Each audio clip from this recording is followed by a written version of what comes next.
क्या हाल है दोस्तों, मैं विकास तोमर आपके अपने trustworthy channel study for civil services पे आपके समक्ष लेके आया हूँ डेली जो अपना हमारा चल रहा है यूपीएससी का डेली 10 क्वेश्चन वाली सीरीज, उसका डे नंबर 2। ठीक है, ये नंबर हमारे दे रखे हैं, यहाँ पे आप कॉल करके paid group test series join कर सकते हैं यूपीएससी की। पहला क्वेश्चन यहाँ पे आप पॉज करके देख लीजिएगा। देखिए, पहले क्वेश्चन पे हम लोग आ चुके हैं। अपना मोडस ऑपरेंडी आप लोग को याद ही होगा कि यहाँ पे आप लोग को क्वेश्चन को पॉज करना है, आंसर निकालना है, फिर मेरे एक्सप्लेनेशन को सुनना है। ठीक है, तो यहाँ पे 4 स्टेटमेंट दे रखे हैं कोरोना वायरस से रिलेटेड। तो हमें सबसे पहले क्या देखना होता है कि यहाँ पे करेक्ट पूछा है कि नॉट करेक्ट पूछा गया है। तो यहाँ पे स्टेटमेंट देखिए, यहाँ पे क्या है कि स्टेटमेंट नंबर आपका जो फर्स्ट है, ठीक है, वो गलत है। ये नर्वस सिस्टम को नहीं करता है इन्फेक्शन, बल्कि क्या करता है, ये ग्रुप ऑफ वायरस, ये कई सारी मतलब और भी चीज़ें करता है, नर्वस सिस्टम को नहीं करता है यहाँ पर। ये थाईलैंड, और तीसरा स्टेटमेंट भी गलत है। ऑप्शन यहाँ पे ए सही है। ठीक, ऑप्शन ए सही है। थाईलैंड में नहीं, चाइना में पाया गया था। कहाँ से? वुहान से। और वुहान किस प्रोविंस में आता है? हेबई प्रोविंस में आता है। ये किसी को नहीं पता, यूपीएससी यहीं पूछेगा। ठीक है, और इनसे ये सारी चीज़ें सिम्टम होती हैं। सिंपल सा है ये। और आपका जो है ये निमोनिया ब्रोंकाइटिस करता है।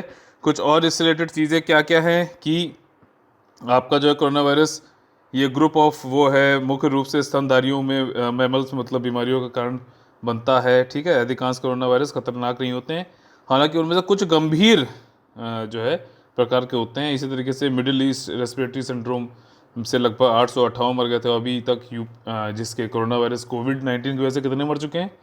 बहुत ज़्यादा, मतलब लाखों में संख्या पहुंच गई है। ठीक, और इससे रिलेटेड थोड़ी सी और जानकारी, क्योंकि बहुत ज़्यादा इंपॉर्टेंट टॉपिक है ये।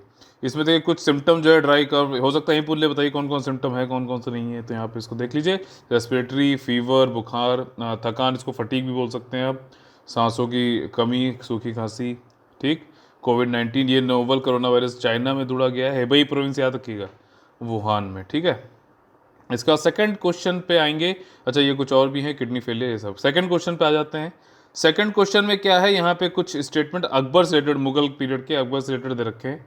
आप लोग पॉज करिए, आंसर दीजिए और फिर मेरा एक्सप्लेनेशन सुनिए। ठीक है, देखिए अब पहले तो ये है कि यहाँ पर मैंने आपको बताया क्वेश्चन देखना है, फिर उसके बाद यहाँ पे देखना है कि करेक्ट दिया कि नॉन करेक्ट है, कि नॉन करेक्ट दे रखा है। ध्यान से देखिए, यहाँ पे नॉन करेक्ट दे रखा है। सावधान हो जाइए एस्पिरेंट्स, क्योंकि यहाँ पे यही सिली मिस्टेक हो जाती है कि क्या होता है कि आप लोगों को लगता है करेक्ट पूछा और नॉट करेक्ट वहाँ पे पूछा होता है, और करेक्ट मार्क करके आते हैं और निगेटिव हो जाता है। तो देखिए, यहाँ पे पूछा गया है कि पहला स्टेटमेंट सही है कि गलत है। आप लोगों ने देखा है यहाँ पे पहला स्टेटमेंट आपका जो है वो गलत है, नॉट करेक्ट पूछा गया है, इसलिए 1 तो आपका हो जाएगा। ठीक, एलिमिनेशन में साथ ही बताता चलूंगा। तो यहाँ पे थर्ड जो है ऑप्शन, वो तो गलत हो गया। ठीक, 1 होना चाहिए आपके ऑप्शन में। फिर उसके बाद सेकंड स्टेटमेंट, हाँ मोस्ट इंपॉर्टेंट जो थी, हाँ लॉयर थी। एम्पर के बाद में सबसे इंपॉर्टेंट पोस्ट कौन सी थी? वो थी लॉयर। इसके बाद जो पैटर्न भैरम कहाँ थे, इनके जो कि इनके अर्ली ईयर्स में अकबर के जो है लॉयर थे, बैरम खान। याद है वाली जोधा अकबर पिक्चर में कि हेमू का सर कलम कर दो, नहीं तो तुमको गाजी नहीं कहलाया जाएगा, ये वही बैरम खान है। ठीक है, तो ये वाला स्टेटमेंट भी सही है। तो दूसरा और तीसरा स्टेटमेंट सही है, तो मतलब बी भी नहीं हो सकता है और डी भी नहीं हो सकता। तो ऑप्शन कौन सा हो गया? ऑप्शन हो गया ए। चौथा स्टेटमेंट भी गलत है, क्योंकि उन्होंने जो ये दीवान वजीरत ए कुल नामक पद अपने शासन के 10वें नहीं 8वें वर्ष में सर्जित किया था। सर्जित मतलब क्रिएशन करना होता है। सेकंड स्टेटमेंट यहाँ पे इसका सारा पॉज करके पढ़ लीजिएगा। ठीक है, पूरी इंफॉर्मेशन कुछ कुछ दे रखी है, सारी वही चीज़ें हैं। ठीक है, और 4 ही थी, 5 नहीं थी। तो लॉयर था, ठीक है, दीवान वजीर मीर बख्श था, आपका जो है सदर उस सुदूर था। ठीक, बाद में क्या है, वकील और जो है क्या कहते हैं, लॉयर और दीवान, वकील और दीवान दोनों को मिला के एक पोस्ट बना दी गई थी, वकील मुतालक, जिसको prime minister of the state भी बोला जाता था। क्वेश्चन नंबर 3 में बहुत इजी क्वेश्चन पूछा गया है यहाँ पे कि जो शंकराचार्य थे उन्होंने 4 मठ बनाए गए थे। ठीक, तो इनको जो है मठाधीश तो कह सकते हैं क्या? नहीं, ऐसा कुछ नहीं है। जोक सपोर्ट, शंकराचार्य जी ने जो है 4 मठ बनाए थे देश के 4 कोने में, ताकि जो है हमारा रिलीजियस इंटीग्रेशन हो सके। ठीक, उसमें से बद्रीनाथ में बताइए कौन सा मठ है, ये पूछा गया है। ठीक, क्या गोवर्धन है, श्रृंगेरी है, ज्योतिर्मय, कौन सा है? पॉज करके आप लोग आंसर दीजिए। देखिए मैं बताता हूं, यहाँ पे ऑप्शन नंबर आपका जो है बी सही है। बद्रीनाथ जो है, बद्रीनाथ में ज्योतिर्मठ है। बद्रीनाथ में ज्योति जलाते हैं, इस तरीके से याद कर लेना। और आपका जो है द्वारका में हम लोग शारदा मठ है आपका, ठीक। पुरी में आपका गोवर्धन मठ है, ठीक। इसको आप लोग क्या करिए कि भारत का जो मैप है उसमें जाके पूरा जो है मैपिंग करिएगा और लिखिएगा, इसे ऐसे याद होता है। रामेश्वरम में क्या है, श्रृंगेरी मठ है, ठीक। याद हो गया। क्वेश्चन नंबर, अब देखिए यहीं पे सब यहाँ पे दे रखा है एक्सप्लेनेशन कि शंकराचार्य ने भारत के चारों छोरों पर 4 मठ स्थापित किए थे। उत्तर में ज्योतिर्मठ, पश्चिम में शारदा मठ, पूर्व में गोवर्धन मठ और दक्षिण में श्रृंगेरी मठ। क्वेश्चन नंबर 4 पे आ गए हैं। बहुत ही इंपॉर्टेंट क्वेश्चन है। इसमें पूछा गया है जीडीपी के संदर्भ में, मतलब सकल घरेलू उत्पाद के संदर्भ में अंतिम वस्तुएं क्या होती हैं भाई साहब, ये बता दो आज, ठीक। तो अंतिम वस्तुएं, पहला स्टेटमेंट जो है आप लोग पॉज करिए, फिर आंसर देने की कोशिश करिए। देखिए इसमें जो है आपका पहला स्टेटमेंट, जिनका उपभोक्ता उपभोग के लिए प्रयोग करते हैं, बिल्कुल सही बात है। फाइनल गुड्स की जिसमें बात होती है, फाइनल गुड्स की को तो जोड़ा जाता है। जीडीपी की डेफिनेशन है क्या, जीडीपी डेफिनेशन ये है कि फाइनल गुड्स एक किसी टेरिटरी में एक साल, कोई भी फाइनेंशियल ईयर के अंदर जो बनाया जा रहा है उसकी टोटल वैल्यू को जोड़ दें तो जीडीपी निकल आता है, ठीक। ठीक, यही तो है ना सकल घरेलू उत्पाद। अब इसमें फाइनल गुड्स, हाँ, जो उपभोक्ता कर रहा है कंज्यूम, आप बिस्किट है, अब बिस्किट खा जाते हो तो वो खत्म हो गया ना, ठीक। आगे ना बताइए क्या हुआ। इन वस्तुओं का रूप और आकार बदलकर पुनः विक्रय नहीं किया जाता है, बिल्कुल सही बात है। जो आपका जो है इन्वेस्टमेंट कर सकते हो, मतलब कोई ऐसी मशीनरी ले आए, ठीक। मशीनरी भी क्या है कि वो रॉ मटेरियल की तरह थोड़ी ना आकार बदल के आप इन वस्तुओं का रूप और आकार बदल कर पुनः विक्रय, हाँ, फिर से रीसोल्ड नहीं होती, मतलब ये फाइनल गुड्स होते हैं। दूसरा स्टेटमेंट सही है। तीसरा स्टेटमेंट गलत है, क्योंकि यहाँ पे कहा गया कि इनको जो है रॉ मटेरियल की तरह कंज्यूम कर सकते हैं, नहीं, रॉ मटेरियल की तरह नहीं यूज कर सकते। फाइनल गुड्स हो सकता है, और फाइनल गुड्स में भी क्या है कि कंजम्पशन हो जाए और इन्वेस्टमेंट की तरह हो जाए। मतलब आपने कोई मशीनरी ले आए, सिलाई मशीन ले आए, तो वो भी एक तरीके से आपका जो है फाइनल गुड है, उससे आप आगे प्रोडक्टिविटी, अपनी उत्पादकता बढ़ा रहे हो। और जैसे पहले आप मान लो 5 ही कुर्ता पैजामा सिल पाते थे, आप 10 सिल रहे हो, ठीक। तो ये भी जीडीपी में जोड़ा जाएगा। समझ में आ रहा ना, आसान भाषा में, आसान एग्जाम्पल के साथ में आसानी से यूपीएससी क्लियर करने का तरीका जो है आपको यहाँ पे मिलेगा। क्वेश्चन कैसे सॉल्व करने भी पता चलेगा। यहाँ पे बहुत ही ज्यादा इंपॉर्टेंट है, साइंस रिलेटेड क्वेश्चन पूछा गया कि गैनीमेड इस ग्रह का सबसे बड़ा उपग्रह है। अब यहाँ पे कई सारे स्टेटमेंट दे रखे हैं, जिसमें से क्या पूछा गया कि बताइए इन कौन से, इन स्टेटमेंट में से ये बताना है आपको कि कौन सा वो ग्रह है जिसकी बात हो रही है इन 3 स्टेटमेंट में से, ठीक। तो Ganymede is the largest satellite if the planet as well as of the solar system, ठीक। ये इस उपग्रह का गैनीमेड जो है लार्जेस्ट सैटेलाइट है, मून है, मतलब इस प्लैनेट का। कौन सा प्लैनेट, वही तो गुत्थी है जिसको सुलझाना है। It possesses dual characteristic of both planet and star, ठीक। और it has own radio energy. कौन सा प्लैनेट है बताइए, ठीक। It has the great red spot, इसकी मतलब ये जो जब ये है तो इस पर एक रेड स्पॉट बना देता है, ठीक, जो कि एक स्टॉर्म है एक्चुअली में, अगर आप देखोगे पढ़ोगे तो, which is believe to be a complex in the atmosphere of the satellite. तो ये कौन सा वो है, ये है जुपिटर। जुपिटर की बात हो रही है यहाँ पे। आपका जो है जुपिटर में ये एक तरीके से, एक बोलते हैं इसको मिनिएचर सोलर सिस्टम भी बोलते हैं, ठीक। इसका ये देख लेते हैं। गैनीमेड इसका जो है सबसे बड़ा क्या है, मून है। लेकिन यहाँ पे कुछ इंफॉर्मेशन जो दी गई है कि ये largest number of natural satellite, मतलब मून इसके सबसे ज्यादा अब नहीं है। 2019 नवंबर में अब कौन हो गया है, सैटर्न हो गया है, सैटर्न हो गया। इसकी अब कितनी हो गई है, 82 हो चुकी हैं, और 79 जो है वो जुपिटर के मून से।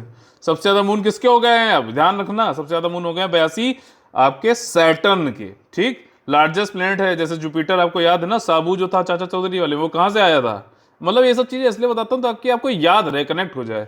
साबू जुपिटर से आया था क्योंकि वो लार्जेस्ट प्लेनेट भी और लार्जेस्ट आदमी था चाचा चौधरी किताब में, कॉमिक वाले में।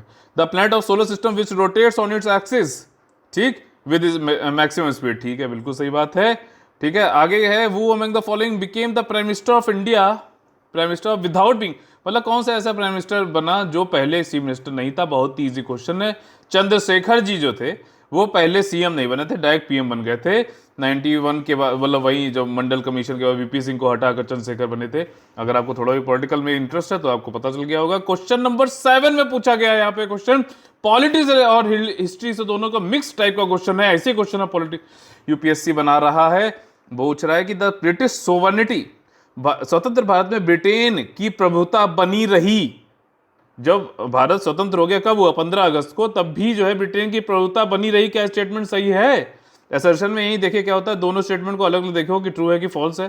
फिर उसके बाद अगर ये ट्रू है तो आप देखो क्या ये इसका रीजन है, अगर है तब तो ए हो गया, अगर नहीं है तो बी हो गया, और अगर आपका पहला वाला फॉल्स हो गया तो डी हो गया, और अगर आर फॉल्स हो गया तो सी हो गया। यहाँ पे आंसर डी होगा। क्यों?